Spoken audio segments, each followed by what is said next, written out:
Hey everyone, I'm Brad Browning, and I've been a breakup coach for the past decade or so. And you know what I've learned in that time? There are several very common text messages you're likely going to receive from your ex after breaking up. My clients are constantly receiving these types of messages from their exes, and that means that you're likely going to receive at least one of them as well, if you haven't already. So in this video, I'll cover these 5 common texts, and I'll explain how you should respond to each one of them. When you're done watching this video, visit my website, breakupbrad.com, and watch my full tutorial video for more juicy tips and proven techniques to win back your ex. Now, let's dive into the first message that your ex might send you. And text number 1 is, "I miss you." Now, unfortunately, it can be pretty painful to receive this kind of message from your ex. And even more importantly, it can be very difficult to respond appropriately. Oftentimes, you'll receive this kind of text late at night when your ex is lonely or possibly even drunk.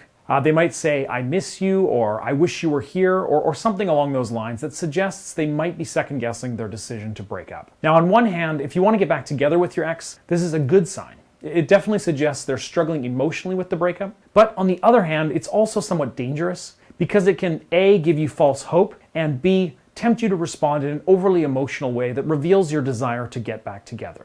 So what do you do when you receive this kind of "I miss you" message from your ex? Well, you definitely don't want to immediately reply saying, "I miss you so much too," or anything like that. You should wait at least an hour or two before you send any kind of response. But if you get this message in the evening or late at night, it's best to wait until the following day to reply. Another option is to not respond at all. In fact, if you're currently engaged in a period of no contact, not sending any reply is usually the best option. If you do decide to reply, once you've waited at least an hour or two, I suggest you say something like, "I miss you too. Speaking of missing, have you seen my navy blue sweater at your place? I can't find it anywhere."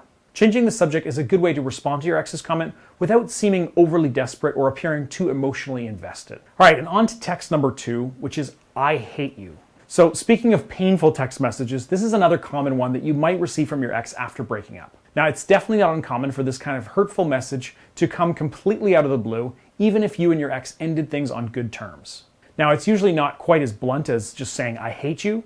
Your ex might hint at how they're so much better off now, or they might bring up old arguments, or they might give you hell for something you did in the past when you were still together. But regardless of the exact details of the message, any kind of text like this where your ex is trying to lash out or say something hurtful to you is usually actually a positive sign, believe it or not. Now, assuming you didn't actually do or say something that would justify this kind of message from your ex, it indicates that your ex is still thinking about you and still cares about you enough to send the text. So how do you handle this kind of angry or aggressive message? Well, simple. Ignore it. Never let yourself get dragged into any kind of argument or show your ex that their words have affected you emotionally.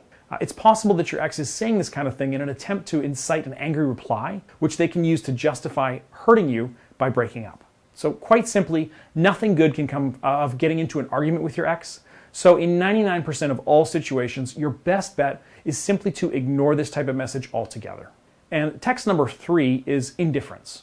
So often you might be texting back and forth with your ex, and he or she will respond to a message with a one-word reply like "okay" or "yeah" or whatever, basically showing complete indifference to you and whatever you're saying. So if it feels like they're just trying to shut down the conversation with this kind of indifferent one-word message, then that's probably accurate. So if you do get this kind of reply from your ex, take notice and don't try to dig for more. Sometimes the one-word replies mean that your ex is tired of you and you really need to back way off. And sometimes it's just because they're in a bad mood or they're in the middle of something and they don't want to be bothered. Whatever the case may be, it's time to give them some space. So you definitely don't want to try to continue the conversation or ask why he or she is acting so cold and uninterested. It's best just to wait until your ex reaches out to you again on their own. So until that point, don't force the issue, just ignore them for now.